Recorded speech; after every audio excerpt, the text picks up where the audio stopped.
Hey guys, I'm Dov, and today I'm back with more Total War Warhammer 2 online action. Today we're back with the Vampire Count. It's going to be taking on the Empire once again, so let's get to the army compositions. I've got a Master Necromancer up here on a Hell Steed. He's got Invocation of Nehek, Raise Dead, and Dance Macabre, as well as the Wand of Jet. In the front line we've got some Graveguard, Unholy Lodestone Corpse Cart with some Skeleton Spearmen in the rear and out to the flanks, a single Black Coach to help run over ranged units. We've also got 2 units of Blood Knights and the Varix Reavers, and of course the Fellbats up here in the air. In addition, in the woods we've got the Dire Pack hidden. For my opponent here, he's got Boris Todbringer up in the air, as well as a Bright Wizard up in the air as well. He's got Fireball, Cascading Fire Cloak, and Piercing Bolts of Burning. He's also got a Luminarch of Hish here, just a regular Luminarch, not the Templehof. Hammer of Witches. Looks like some Outriders with grenade launchers, and a mix of Free Company Militia and Swordsmen through the main line, with the Tattersouls and some Handgunners as well. Looks like the Silver Bullets in addition. So without further ado, let's get the battle underway, and you can see my opponent's going to be opening up with his Luminarch.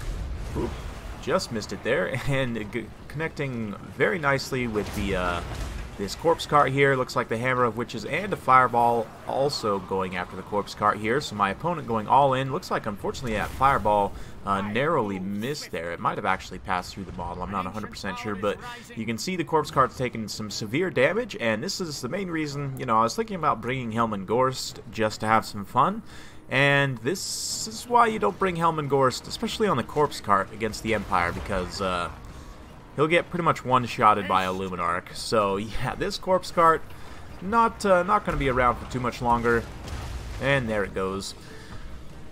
With that being said, though, the Dire Pack have gone in, and they're going to go ahead and chase these Grenade Outriders over to the other side of the formation here. They are taking some fire in the meantime, but Boris Todbringer comes down to interrupt them to try and spring the Luminarch free, of course. Very high-value target, and it will take some damage from the anti-large hounds. But you can see that's kind of pushed the grenade launchers into a position where they're going to get caught by the Blood Knights and just completely wiped out here.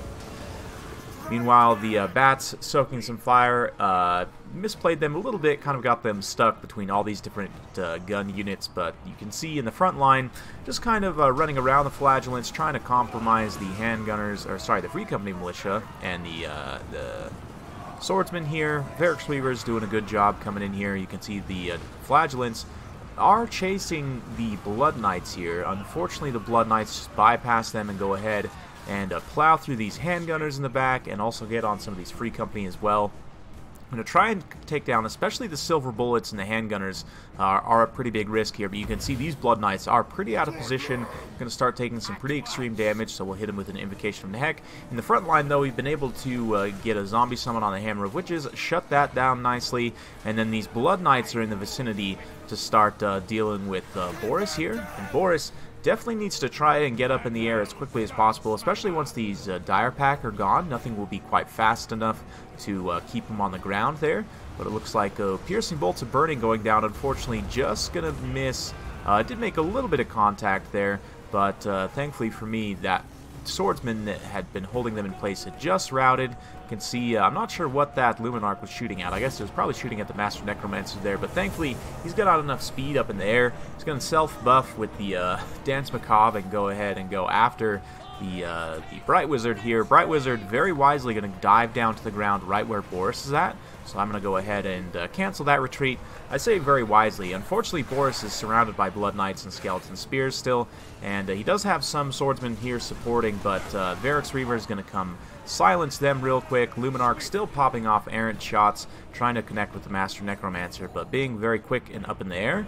He's not going to get touched by that. The Fireball comes through, does a little bit of damage, but you can see the Black Coach is now in the back line, causing some serious leadership issues, and also occupying these ranged units. We're going to try and just keep the Free Company Militia and the handgunners from firing as much as possible. You can see the Graveguard are in here. We're going to summon up some more zombies as well, just to make sure that these Free Company Militia don't have any chance of using their missile attacks here to good effect.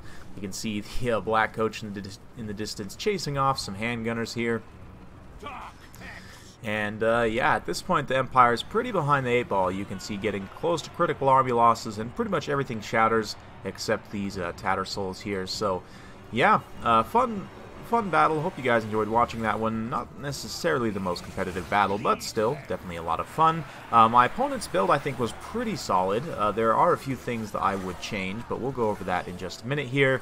But let's soak up some cinematics of these flagellants duking it out with the Grave Guard here, and the other units, they're going to get charged through by the Black Coach, and you can see all the rest of the units coming down. Master Necromancer himself even comes down. Blood Knights charging through, and just, yeah, all of a sudden it's going to turn into a really bad time for the poor flagellants here. That buddy getting launched, and dude, like, I get you're a flagellant, but shave, man, come on.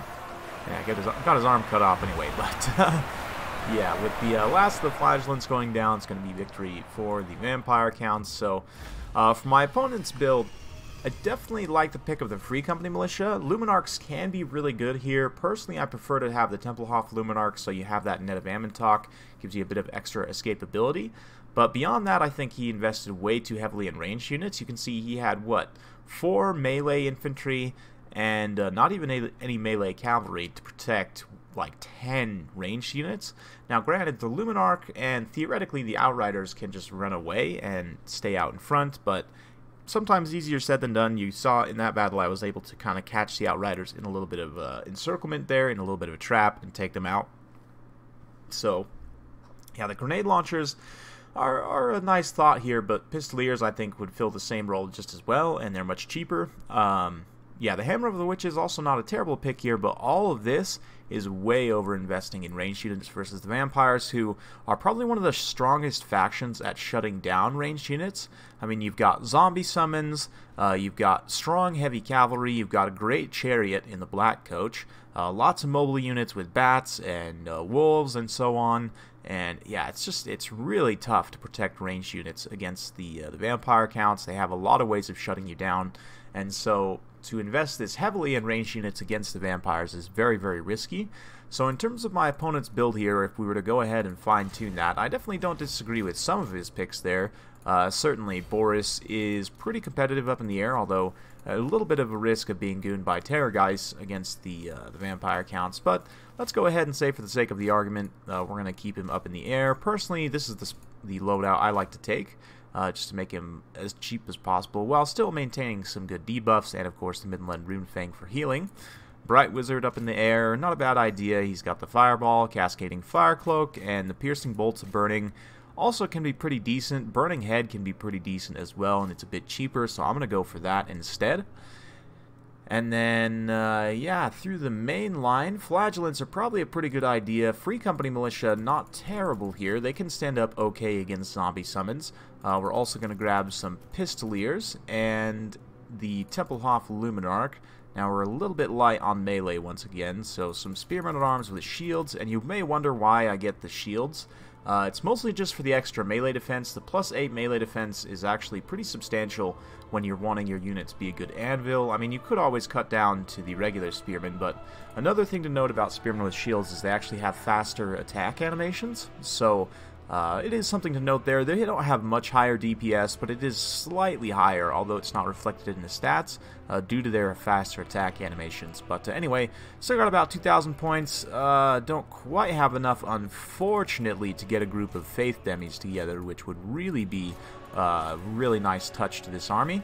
So maybe we do come in here and just cut all the shields off these guys, and we're still going to be a little bit short here, unfortunately. So maybe we cut one of these Free Company down to a regular swordsman, or even still we're a little close, so let's cut another Pistolier down to a Free Company, and yeah, that should be pretty solid. Maybe we even cut the swordsman to a spearman, although having the swordsman to help hold off other infantry would be okay, but it's arguable whether or not you might want to have the spearman for anti-large anyway, so, you know, tough to say.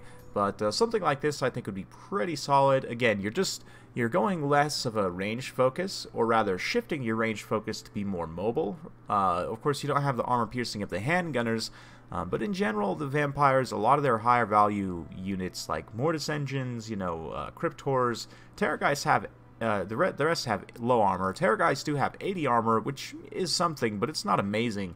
And especially if you were to take like Flaming Sword of Ruin or something, you know, you could definitely deal with it that way. Of course, the The Griffiths as well do kind of allow you an anti-large armor-piercing elite presence, so that's pretty nice in and of itself. But let me know what you guys think in the comments down below. Hope you guys enjoyed watching. If you do like this sort of content, be sure to like, subscribe, hit that bell notification button so every time I upload a new video, you'll be notified. Thanks again for watching. We'll see you next time.